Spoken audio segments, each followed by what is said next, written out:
ಬಾರದೆ ನಿಂತವಳು, ಕೂಗಿದರೂ ಕೇಳದವಳು, ಕೇಳಿದರೂ ಹೇಳದವಳು, ಎನ್ನ ತಪ್ಪೇನು ಎಂದು ತಿಳಿಸದವಳು, ತಿಳಿಸದೆ ಮುದ್ದಾಗಿ ದ್ವೇಷಿಸಿದವಳು, ಕೊನೆವರೆಗೂ ಕಾಯಿಸಿದವಳು, ಕೊನೆಗೂ ಮೌನ ಮುರಿಯದವಳು, ತಿರುಗಿ ನೋಡದೆಯೇ ಹೊರಟವಳು, ನನ್ನವಳು, ಉತ್ತರವಿಲ್ಲದವಳು.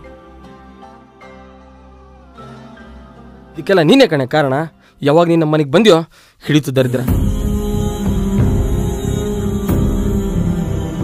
I feel that I shamed I expected the proper work from your team. ಇದಕ್ಕೆ ನೀವ್ಯಾಕ್ರಿ ಹೋಗ್ತೀರಾ? ಫೀಲ್ಡ್ ಆಫೀಸರ್ಸ್ ಇದಾರಲ್ಲ, ಕಳಿಸಿ ಅವ್ರನ್ನ. ಮುಗೀತ್ ನನ್ನ ಕತಿ ಇವತ್ತು. ದೊಡ್ಡದಾಗಿ ಸಿವಿಲ್ ಇಂಜಿನಿಯರಿಂಗ್ ಮುಗಿಸ್ಬಿಟ್ಟಿರ್ತಾರೆ, ಒಂದು ಆಟೋ ಕ್ಯಾಡಲ್ಲಿ ಪ್ಲಾನ್ ಹಾಕಕ್ಕೆ ಬರಲ್ಲ, ಒಂದು ಎಸ್ಟಿಮೇಷನ್ ಮಾಡಕ್ಕೆ ಬರಲ್ಲ. ಆಹಾ, ಏನ್ ಪಂಚಗುರು ಲೇ. ಅನು, ನಿಂದ ಯಾಕೋ ಜಾಸ್ತಿ ಓವರ್ ಆಯ್ತು ಅಂತ ಅನಿಸ್ತಿಲ್ವಾ? ನಾನು ಏನು ಮಾಡಿದ್ರು ತಾರಕನೇ. ಅದಕ್ಕೆ ನಮ್ಮ ಅವ್ವ ಹೇಳೋದು ಕಮ್ಮಿ ಮಿಡ್ರಿ ಅಲ್ಲ ಅಂತ. ನೀವಿಬ್ರು ಕೊಡೋ ಬಿಲ್ಡಪ್ ನೋಡಿದ್ರೆ ಅವಳ ಮುಖ, ಯಪ್ಪಾ ಅವಳು ಏನ್ ಚೆನ್ನಾಗಿದ್ದಾಳೆ ಅಂತ ನೀವಿಬ್ರು ಇಷ್ಟೊಂದು ಬಿಲ್ಡಪ್ ಕೊಡ್ತಿದ್ದೀರಾ? ಕನಕದಾಸರು ಒಂದು ಮಾತು ಹೇಳಿದ್ದಾರೆ ಗೊತ್ತಾ? ಪುರಂದರದಾಸರು ಏನು ಹೇಳಿದ್ದಾರೆ ಗೊತ್ತಾ? ಪ್ರಮೋಷನ್ ಆಯ್ತು ಕಣಯ್ಯ. ಹ್ಯಾಪಿ ಬರ್ತ್ಡೇ ಅಮ್ಮ. Happy birthday. ನಾನು ಅವಳನ್ನ 2 ವರ್ಷದಿಂದ ಸಿನ್ಸಿಯರ್ ಆಗಿ ಲವ್ ಮಾಡ್ತಾ ಇದ್ದೀನಿ.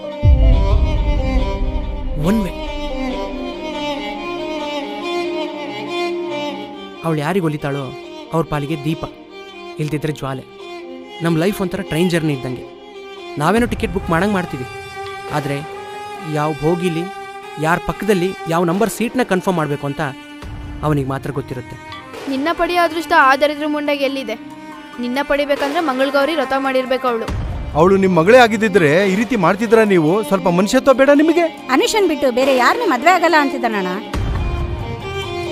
ಆ ನೆನಪಿನಾಗ ಅವರಿನ್ನೂ ಯಾರನ್ನೂ ಮದುವೆನೂ ಆಗಿಲ್ಲ.